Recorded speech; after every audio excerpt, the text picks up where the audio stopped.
Deux nouvelles séries passent entre les mâchoires acérées de nos critiques. La saison 2 de la série historique britannique Wolf Hall, ça c'est sur Arte, et Alien Earth sur Disney+, qui fait débarquer les monstres de l'espace sur Terre. Vous écoutez les Midis de Culture et je suis sûre que c'est bon pour le karma. Et les loups de la critique, aujourd'hui je vous les présente Olivier Joyard, critique et réalisateur. Bonjour Marie. Bonjour Charles Bosson, critique, essayiste et documentariste. Bonjour Marie. Bonjour et bienvenue à tous les deux. On commence ce plateau avec une première, et même deux premières d'ailleurs. Les aliens descendent sur Terre et les aliens deviennent des personnages de série, il fallait s'y attendre. Cette série, c'est donc Alien Earth et c'est Disney qui est aux commandes. La création et l'écriture ont été confiées à Noah Hawley, à qui on doit l'anthologie Fargo, un autre passage d'un film culte du grand au petit écran, enfin à la tablette, enfin au téléphone ou que sais-je. Nous sommes donc en 2120 et les amateurs du tout premier Alien, le 8e passager, auront fait le calcul.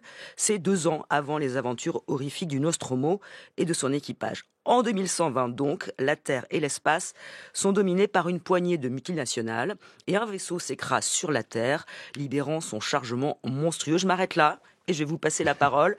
D'abord pour quelques mots avant de développer Olivier Joyard. Je dirais que je me suis dit en voyant la série que le manque d'imagination hollywoodien avait encore frappé d'un certain point de vue, c'est-à-dire la réactivation d'un univers comme vous venez de le décrire qui existe déjà. C'est ce qu'on appelle les franchises. Alors il y a des bonnes et des mauvaises franchises, disons. Et on peut voir la série un peu sous ce spectre, c'est-à-dire celui d'un créateur qui est Noah Hawley, qui a tellement la conscience de venir après. Comme je dirais un maniériste en peinture, qui passe son temps à appuyer ses effets et à gesticuler pour démontrer un peu son ambition et sa modernité. C'est pas forcément mauvais en soi, mais c'est un peu compliqué à aimer.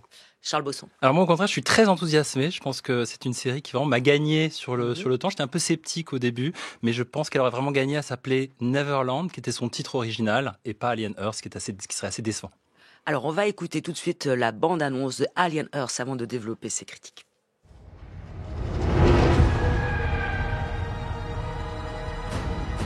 This ship collected specimens. 5 new life forms from distant planets. Monsters.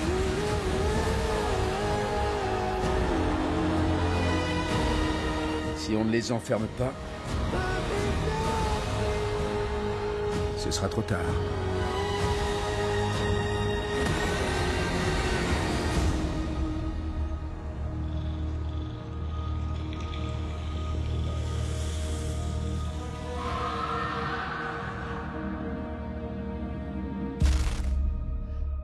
Alien Earth sur Disney+. Olivier Joyard, moi j'ai déjà une question, c'est est-ce que ça fait peur? Parce qu'Alien, normalement, ça fait peur. Moi, ça m'a fait peur. Et c'est plutôt ce que j'ai aimé. Donc, je commence par ce que j'ai aimé. Parce que j'ai le sentiment que, finalement, la force de la série, ce serait sa fidélité à l'univers original.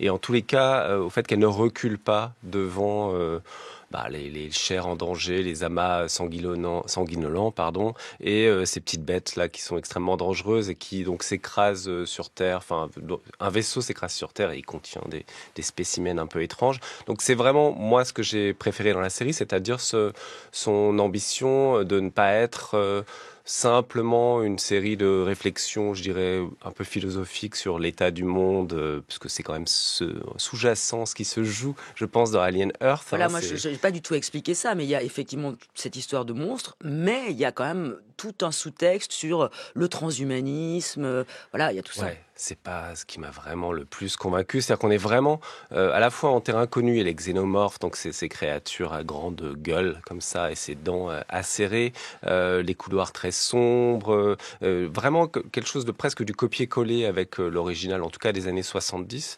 Mais en même temps, on est complètement dans une série des années 2010, c'est-à-dire adulte, ambitieuse, avec d'intenses préoccupations et beaucoup de moyens. Peut-être pas 33 milliards, mais en tout cas quelques millions. Et je vois bien ce qu'essaye de faire Noah Hawley, c'est-à-dire de mêler un univers... qui sont les monstres aujourd'hui? Essayer de poser cette question.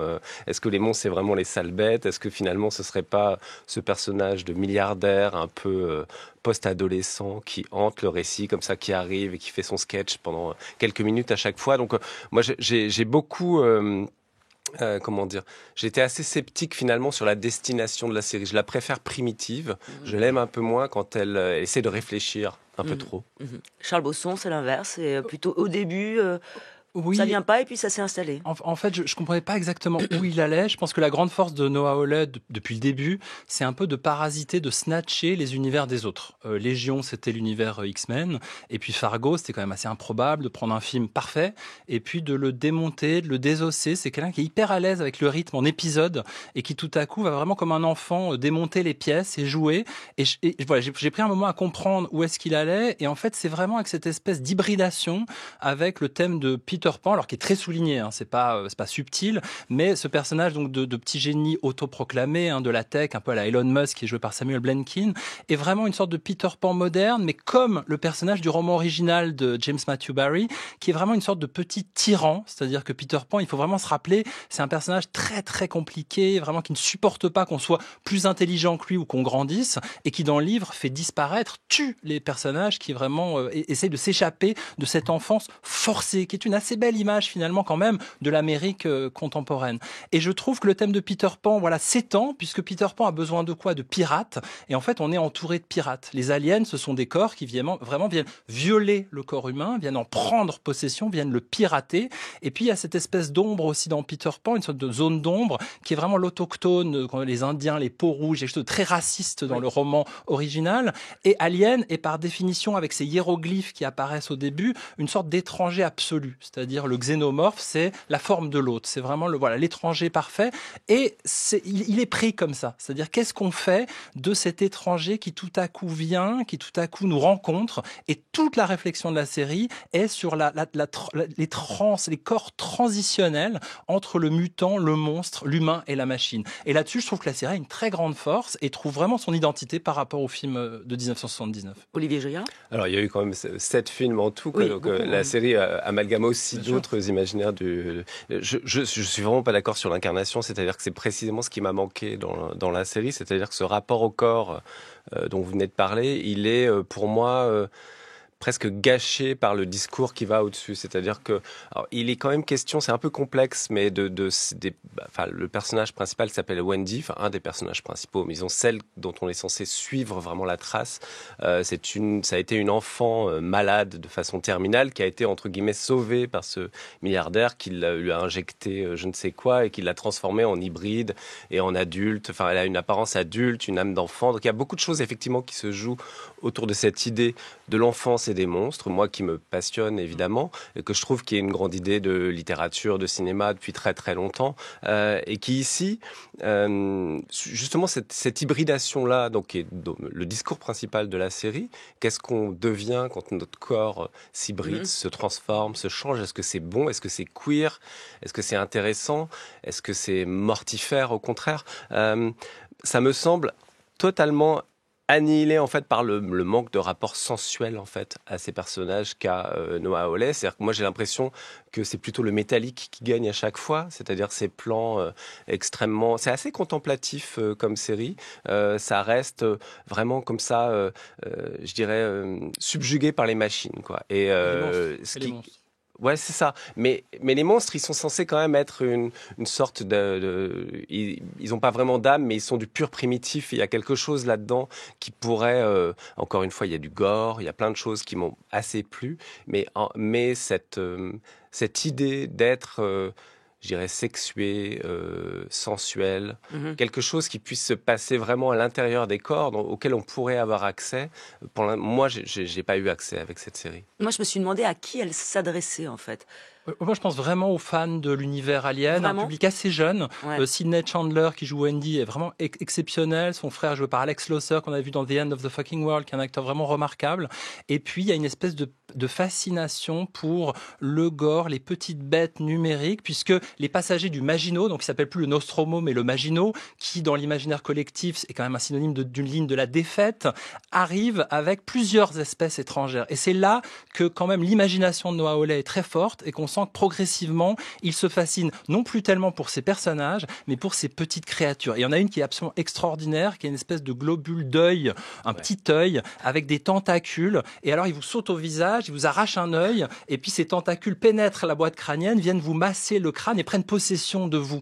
Et j'ai trouvé que dans cet imaginaire-là, très entomologique, la série, tout à coup, avait vraiment son identité visuelle. Et c'est là-dessus que j'ai vu beaucoup les fans et les gens réagir.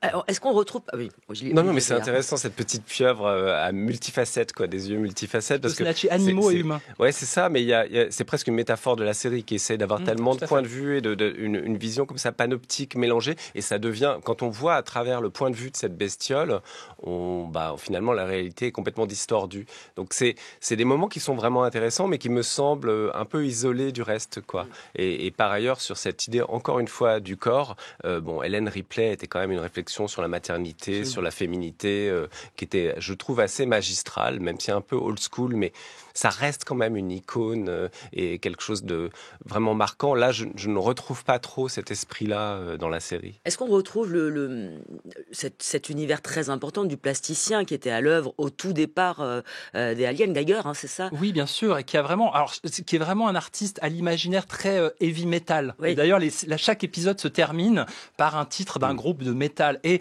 la bête alien est la bête métal par excellence. C'est-à-dire, littéralement, ce sont des métaux lourds, ces bestioles. Et oui, je trouve que vraiment, on essaie de rivaliser avec cet imaginaire-là, très Lovecraftien aussi. Et je pense que c'est ça la force aussi de cet imaginaire, c'est d'arriver à de se confronter à ce géant qu'était Giger et d'apporter quand même un regard sur l'hybridation, la mutation à travers ces petites bêtes dans un univers de scientifiques sous cloche, un peu dans l'esprit de The Thing de John Carpenter, auquel moi j'ai beaucoup pensé. Je pense aussi à L'Homme Invisible de Paul Verhoeven, et on pense même à Jurassic Park, avec vraiment cette idée de vouloir se voler des espèces. Donc je pense qu'on déporte effectivement ce thème passionnant d'une sorte de maternité très problématique qu'avait le personnage de Sigourney Weaver, vers ce thème justement d'une science dépassée. Un dernier mot? C'est moi qui me suis senti un peu dépassé par cette ultra-ambition de la série, parce qu'en fait, ce que j'aime le plus, c'est cet épisode 5, qui est une sorte d'épisode presque capsule, c'est-à-dire qui revient aux raisons qui ont fait que le vaisseau s'est crashé sur la Terre. Donc c'est peut-être un épisode -1, Oui, c'est pas mal, d'une certaine façon. Et là, moi j'aime beaucoup, parce que là on est dans le pur genre, presque la série B, et le maniérisme devient un exercice de style, d'hommage, de tension, qui là m'enthousiasme. Pour le reste, j'ai l'impression que la philosophie de Noah Hawley, je la préférais dans Legion, qui était sa série sur peut-être un hommage aux X-Men, mais qui était sur la schizophrénie, sur un personnage complètement vraiment taré, en fait, qui voyait la réalité d'une façon complètement folle. Et ça, c'était, je dirais, un exercice de style un peu plus grandiloquent encore, qui dans l'outrance, en fait, je le trouve meilleur.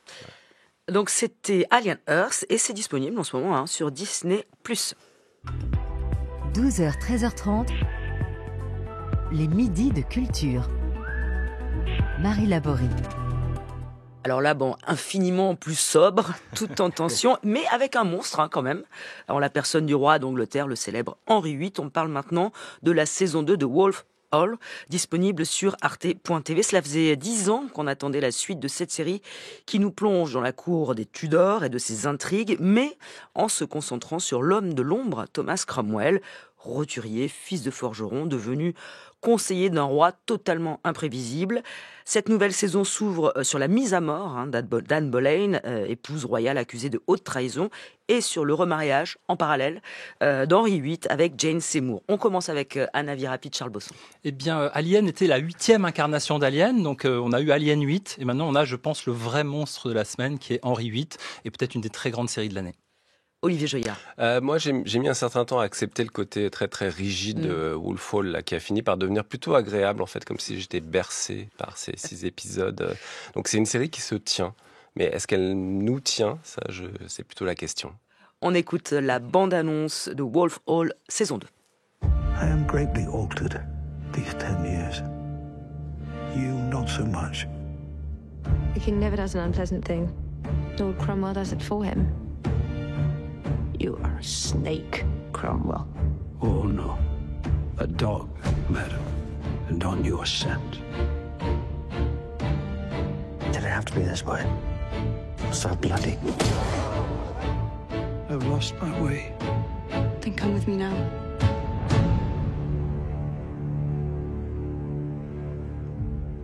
Wolf Hall, saison 2. Charles Bosson, alors pour vous, la série de l'année? Oui, la série de l'année. Moi, je suis embarqué dans ces couloirs. Je marche avec les personnages. Je passe d'une voûte à une salle. En fait, il faut dire que la mise en scène et l'écriture est complètement chevillée au corps de Thomas Cromwell, donc joué par Mark Rylance, qui livre là un de ses très très grands rôles. Il y a 20 ans, Rylance et Peter Kosminski s'étaient rencontrés autour d'un film qui s'appelait The Government Inspector sur David Kelly, qui était l'inspecteur de l'ONU en Irak, qu'on avait envoyé chercher est-ce qu'il y avait des armes de destruction massive, donc qui était aussi un personnage au cœur du mensonge et qui allait vers la mort puisqu'il se sera retrouvé suicidé. Et ce qui est très amusant quand on voit à la suite ces deux œuvres, c'est qu'en fait les personnages ne font que marcher. Et on passe effectivement des couloirs d'aujourd'hui à ceux du XVIe siècle. Donc pour revenir à Wolf Hall, on est vraiment dans l'entourage du personnage, on le suit, parfois on le devance. C'est un personnage qui écoute, qui émet des avis à ses apprentis, on est un peu comme eux, on l'écoute parler avec beaucoup d'admiration et en même temps c'est un personnage qui est scandalisé, qui est choqué par la violence qui règne autour de lui et qui est hanté par la mort. Et j'ai beaucoup repensé à ces concepts géniaux, très connus de Gilles Deleuze, qui parlait de la musique, qui parlait de galop et de ritournelle. Et il y a ce galop dans Wolf Hall, c'est-à-dire qu'on est toujours en train de piétiner. Moi, à la fin, j'arrivais à l'oreille à reconnaître les différents espaces dans lesquels les personnages marchaient. Et puis, il y a cette ritournelle, ce petit ta-da-da-dam, ta-da-da-dam de la compositrice Debbie Wiseman, qui incarne vraiment toutes ces images que le personnage n'arrête pas, particulièrement dans la saison 2, de se repasser, notamment la mort tragique d'Anne Boleyn. C'est un personnage hanté et je trouve que la série arrive, alors ça, les Anglais sont extrêmement forts pour ça, à complètement dépoussiérer le récit historique et à nous mettre une espèce de faisceau de lumière, de présent, en pleine figure. Et moi, je suis dans les couloirs avec eux, sans les artifices du plan séquence ou voilà, on n'est pas embarqué, c'est pas les frères Dardenne, mais on est vraiment dans l'entourage de ce personnage, de ces personnages. Et on parlera du roi évidemment après. Olivier Joyard. Alors, qui se tient mais qui ne nous tient pas. J'ai bien aimé cette formule. Ouais, c'est ça. C'est tout à coup un monde s'ouvre là. Les frères Dardenne qui feraient Wolf Hall. Je serais assez pour une sorte de Rosetta pré-anglicane comme ça. Moi, quand je dis que ça, je ne sais pas si ça nous tient, c'est que d'abord c'est pour moi avant tout une sorte d'exercice de style, d'une grande sincérité. Je remets pas du tout en question l'équipe créative et notamment Peter Kosminski, qui est quand même un vétéran de la télé britannique et qui a fait notamment Warriors au début des années 2000 sur les casques bleus anglais envoyés en Bosnie, qui était une sorte d'œuvre comme ça, ce que la télé anglaise peut produire de meilleur en termes de, je dirais presque télévision consciente, éducative, historique en même temps. Et là, c'est plutôt du British TV porn pour moi. Alors, pardon pour cette expression. Définissons cette expression. Non, mais c'est-à-dire que tous les éléments affriolants de la télé britannique sont présents dans cette série. Il faut beaucoup de temps pour entrer dans des pièces. Il y a, on sent le poids des tissus. Enfin, vraiment, quand le roi Charles VIII, comme ça, entre dans une pièce ou s'habille ou même se déplace un tout petit peu, ils accusent comme ça ce bruit. On voit la poussière scintiller dans les pièces. Il y a vraiment ça dépoussière, mais il y a quand même pas mal de poussière dans les pièces. Et ça se déploie effectivement dans une grande proximité, parce que la mise en scène de Kosminski, c'est un petit peu de caméra à l'épaule. En tout cas, ça tremble un tout petit peu, mais très très légèrement. Il recherche une proximité. Moi, ça m'a pas pour autant provoqué de familiarité avec tous ces personnages. C'est-à-dire que on finit certes par être pris par ces conversations interminables, cette espèce de radicalité, cette fixité, parce qu'il y a quand même, on peut le dire parfois, des conversations qui durent 5, 6, 7 minutes. Dans la télévision contemporaine, c'est quasiment interdit en fait. Donc c'est ça, une forme de génie anglais, ou en tous les cas, une distance par rapport à ce qui serait demandé aujourd'hui aux créateurs et aux créatrices, de se mettre comme ça au service de, voilà, c'est notre patrimoine, c'est notre façon de voir le monde. Et évidemment, il y a un aspect contemporain sur une espèce de tyran comme ça qui règne de façon un peu aléatoire, cruelle, et puis c'est cet homme qui vient du peuple, Cromwell, qui essaie de faire passer la réforme. Enfin, c'est des questions religieuses assez compliquées, qui essaie de vivre tout simplement. Et toute la série, toute cette deuxième saison, je dirais, en fait, dès le début, ce qui est émouvant est là. et ça ne change pas pendant les 6 épisodes. C'est-à-dire que moi, j'ai quand même l'impression que ça aurait pu durer 4 épisodes, ça aurait pas été finalement si différent. C'est peut-être ce que je reproche à la série, c'est son manque de... Sa destination est belle, c'est-à-dire qu'en gros, c'est l'élégie d'un homme, c'est presque sa marche funèbre qu'on suit absolument. comme ça. Pendant 6 épisodes, on sait que ça va mal se finir Le pour drame lui. est là, on le connaît. C'est écrit dans les livres d'histoire sur Wikipédia, disons plus prosaïquement. Et donc voilà, il y a des petites phrases comme ça. L'ère de la persuasion, c'est terminé. Maintenant, on est à l'ère de la contrainte. Enfin voilà, on parle de ce qui se passe dans le monde contemporain d'une façon. Voilà, c'est quand même pas Barry Lyndon, quoi. Il y a de l'éclairage à la bougie, mais j'ai pas senti une espèce de souffle qui, moi, m'emporte. Moi j'ai aimé cette modestie. Moi, j'ai vraiment aimé cette modestie, justement, de pas chercher le plan séquence. Je crois que Kosminski tourne des plans très longs de 18 ou de 20 minutes, mais après, il les recoupe, donc il n'y a pas cette fétichisation. Et après, j'ai aimé cette manière très discrète et en même temps très forte de la série d'être radicalement féministe. C'est-à-dire que le personnage de Cromwell, son grand charme, c'est qu'il est le seul qui est sensible à ces conditions, cette condition des femmes, et c'est un personnage qui écoute. Et ça, c'est quelque chose qu'on retrouve un peu dans toute l'œuvre de Mark Rylance. Il y a une sorte d'érotique rylandienne. C'est un personnage un peu félin, qui est toujours capable, comme ça, d'écouter.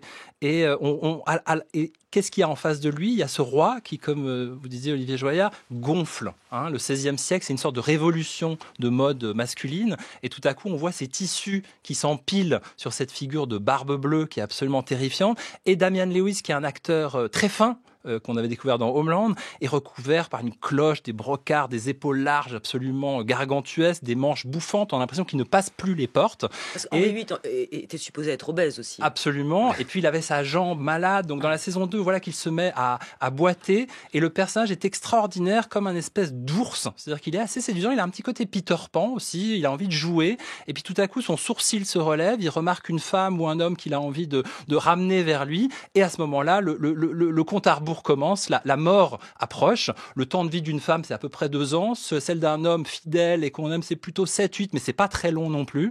Donc on entre comme ça dans l'antre, ce wolf hall, ce couloir de loup, qui moi m'a absolument fasciné. Et je retrouve aussi toute l'énergie de l'autrice Hilary Mantel, ces grands best-sellers de 800 pages, voilà, qu'on a réussi à réduire, à synthétiser. Et ça, c'est l'œuvre de Peter Strogan, qui est un très bon scénariste, qui a fait Conclave, mais qui a fait aussi La Taupe.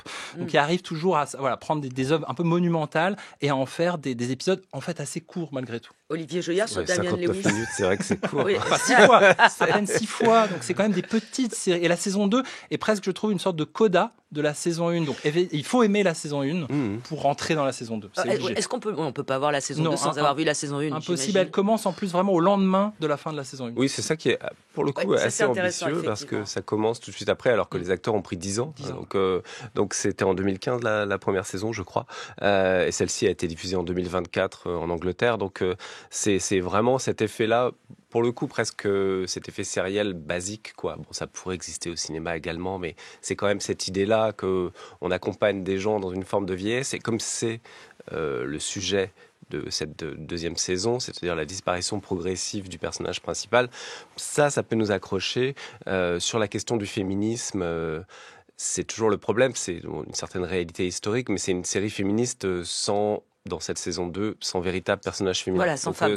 Il y en a, mais elles sont quand même extrêmement difficiles à aimer, à entendre. C'est quand même, en gros, des mecs qui parlent entre eux pendant 6 heures. Et c'est très habité. Effectivement, il y a beaucoup de subtilité. En fait, c'est une série assez... Oui, c'est ça. Je peux pas vraiment l'attaquer autrement qu'en disant qu'elle est presque trop subtile, quoi, dans son ultra-classicisme comme ça, sa façon de pointer des émotions très fragiles d'une manière la plus élégante possible. Il y a un moment quand même, le fils de Cromwell lui dit toi tu prononces tellement de mots, quoi, so many words. Voilà, bon, il y a un peu trop de mots pour moi, comme disait Mozart là sur les trop de notes dans les. Voilà, c'est pas du Manuel de Oliveira, ce grand cinéaste portugais qui filmait comme ça des grands échanges rhétoriques. On n'en est pas là. Si ça avait été ça, j'aurais pu être fasciné. Là, je le suis pas tellement. C'est l'antique Game of Thrones. On est vraiment. Ouais, ou l'anti-Tudors mais aussi. Oui, ou l'anti-Tudors, pas tant que ça, parce qu'en fait, on retrouve pas mal d'acteurs de Game of Thrones, de Harry Potter. Ça, c'est le truc très amusant des séries anglaises. Oui. C'est que c'est toujours le même réservoir d'acteurs. Ouais. Et pour moi, les tensions, les trahisons, les tensions que j'ai pu ressentir parfois dans Game of Thrones, je les ai eues dans Wolf Hall. Et je me suis dit, c'est un peu Game of Thrones dont on aurait coupé tous les combats numériques affreux avec ces tonnes de silhouettes, et vraiment qu'on arrivait à toujours évoquer, on dit toujours l'Europe nous regarde, on parle toujours de bagarres qui sont lointaines, on est en train de séparer l'Église catholique de l'autorité du pape. Voilà, tout ça reste un peu hors champ, et pour moi on dépasse vraiment l'élégance, c'est-à-dire qu'on travaille vraiment avec une rhétorique très télévisuelle, vraiment presque de reportage, une façon presque de reportage documentaire, de filmer la réalité historique. Et pour moi, on est dans une tradition quand même télévisuelle, une modestie, et on laisse quand même les acteurs apparaître. Et effectivement, la saison 2 n'a plus de personnages féminins aussi forts qu'Anne Boleyn, mais on a quand même toute une galerie de personnages qui viennent, qui toutes se confient. Notamment la fille du roi Marie, la princesse Marie, qui s'oppose à lui. Qui, elle non plus, n'arrive pas à avoir d'héritier. C'est toujours la faute des femmes et jamais du roi. D'ailleurs, sa braguette se met à gonfler comme une espèce de contrepoint à ces femmes qui n'arrivent pas, les pauvres, à accoucher, qui dégagent les unes après les autres. Donc voilà, je pense qu'on est quand même dans une forme assez moderne, et je trouve que cette saison 2 est assez remarquable parce qu'on est sur une vraie méditation, ce thème alors ça s'appelle le miroir et la lumière. La lumière, c'est évidemment le roi, et puis le miroir, c'est toutes ces facettes que Cromwell tend aux personnages de son époque et à ce roi qui à la fois l'effraie, l'éblouit, finira par le tuer. Voilà, c'est rare de voir quand même l'histoire traitée de manière aussi directe, concrète. Je crois que le projet est né au moment où on fêtait les 500 ans du début de règne d'Henri VIII. On veut vraiment aussi relire la figure de Cromwell, qui était très longtemps considéré comme un traître. Il y a un film de Fred Zinman qui s'appelle Un homme pour l'éternité, dans lequel c'est vraiment un monstre. Et au contraire, le personnage de Thomas More était une sorte de saint martyr. Là, la série inverse ces codes. Donc, on voit à quel point l'histoire est une matière très labile pour les Anglais, alors que j'ai l'impression que quand nous, on fait des séries, la France, des séries historiques, on est toujours, il y a toujours ces grands arcs un peu effrayants. Immuable. Un dernier mot, Olivier. Donc ça serait meilleur qu'une mauvaise série française. Ça, c'est possible. C'est déjà pas mal. Ouais, c'est vrai, c'est un exploit. Mais c'est un Game of Thrones sans sexe et sans violence. Exactement. Ouais. Enfin, sans violence, en tout cas, violence à l'écran. La violence est feutrée, disons. Voilà, une violence délicate anglaise. Et le sexe dans les yeux et la voix de Mark Rylance. C'est pas mal non plus. Merci beaucoup Charles Bosson, Olivier Joyard. Donc c'était Wolf Hall saison 2 et c'est sur arte.tv. Et toutes les références, toutes les infos sur ces deux séries sont à retrouver évidemment sur la page des Midis de Culture. Et vous qui nous écoutez, eh bien c'est à vous de vous faire une idée.